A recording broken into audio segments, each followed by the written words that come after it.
I'm from Melbourne, Australia.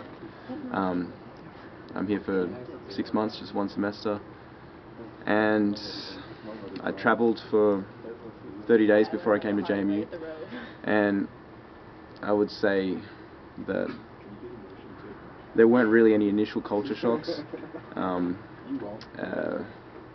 especially while travelling.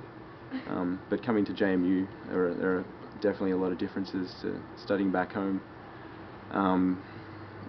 in terms of, I guess, like behaviour.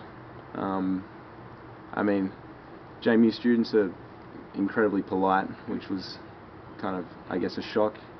You don't really, I don't know, that's just not associated with Americans, I suppose, or it's not typically what you hear.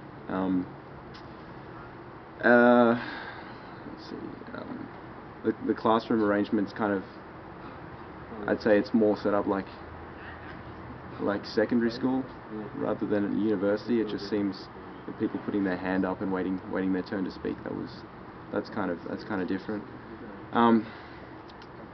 Okay, so I guess the biggest shock I got coming here was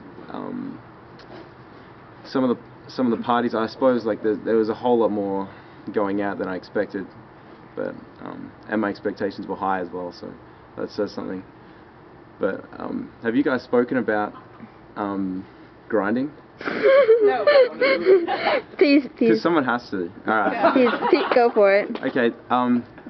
Yeah, I actually, that was the biggest shock I'd got since I came to America, walking into a party and seeing guys lined up against the wall and girls just grinding it. I'd never seen that in my life, and I didn't even know it was called grinding, and it just seems like the most ridiculous thing I've ever seen. And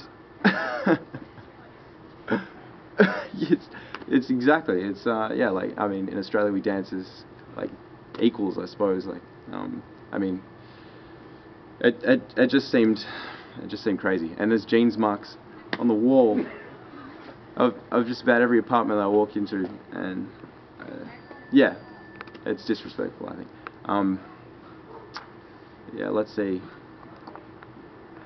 I guess that's